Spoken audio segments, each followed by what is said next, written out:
Yes, ready, start. How times have changed the executive, which term in the present context means politicians in power, has the courage to tell the judiciary how to put its house in order by formulating a code of conduct for judges. What about the code of conduct of the ministers and parliamentarians? What about the code of conduct for the political parties during elections? Often formulated but always violated. And what about the pervasive corruption in the executive? One would be inclined to tell the executive to practice honesty and uprightness before it preached, but one refrains from doing so because the sad face is that the judiciary has deteriorated beyond belief, and one no more feels morally confident in defending the institution.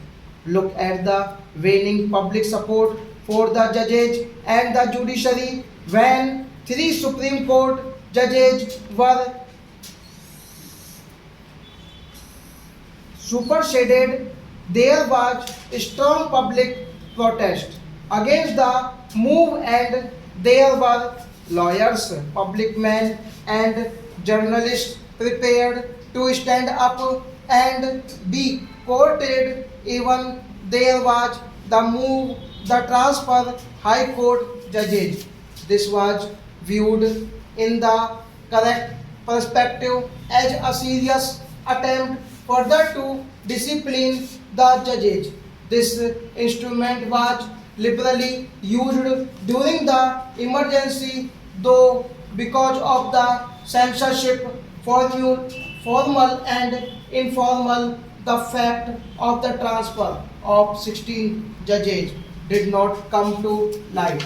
It was heartening to discover that there were brave judges in the High Court who were prepared to pay the price for their uprightness. The nation owes a debt of gratitude to them. The full story of how the government has twisted arm of the judiciary is yet to be told. Facts remain hidden, though there are occasional rumblings, particularly by retired judges. Mr.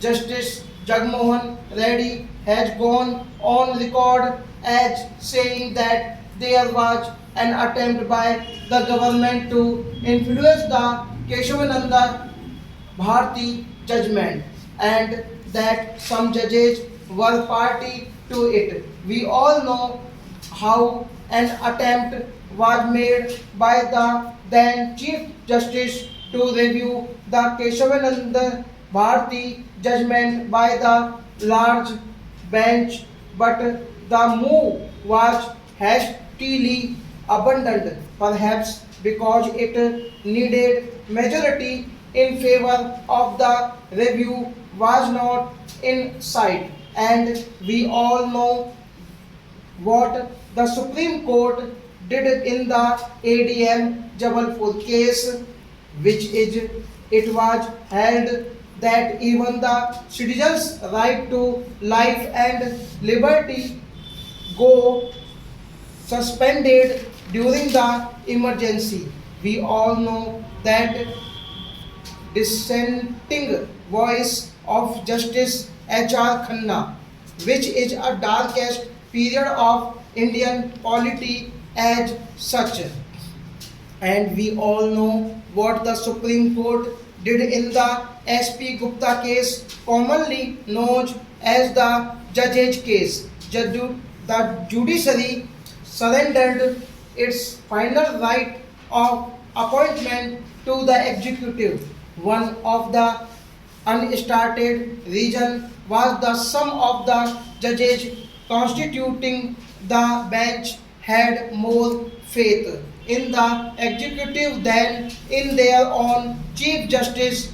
They critically talked in private about their judges and the government not only gleefully grabbed what it was giving on a platter but started reducing consultation with the Chief Justice into a farce. There was wheeling and dealing or casual consultation on the telephone. Mr. Justice Venkat was not consulted about the elevation of Mr. Justice Ram, Ramaswamy, not now in the news to the Supreme Court.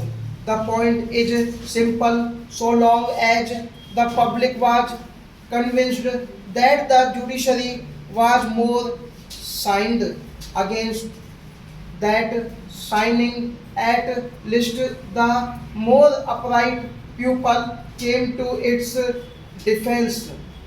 But when they found that the roast enemies of the judiciary were some of the judges themselves, they started losing more favor. Some of the retired judges did the past rest.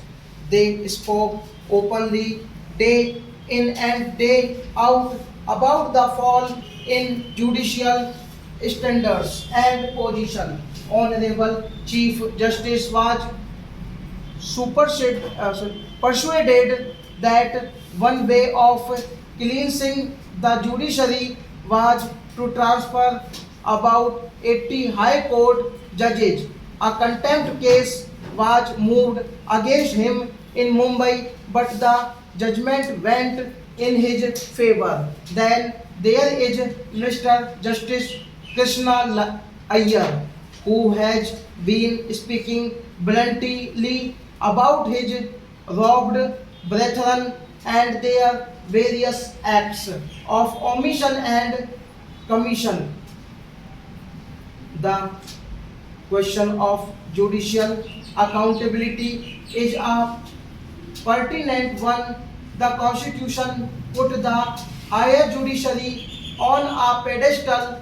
A High Court of Supreme Court judges cannot be punished for laziness or inefficiency or both.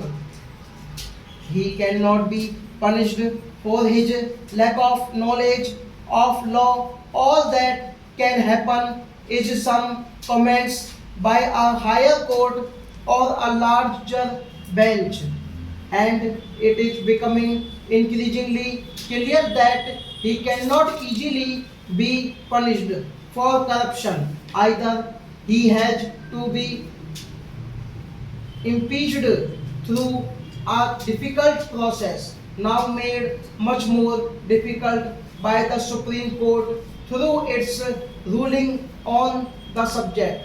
It is in this background that the Law Minister's suggestion for a code of conduct for judges needs to be viewed. The timing is perfect. Public sympathy for judges is virtually non-existing, having worsted all it wanted on matter of appointments and transfers.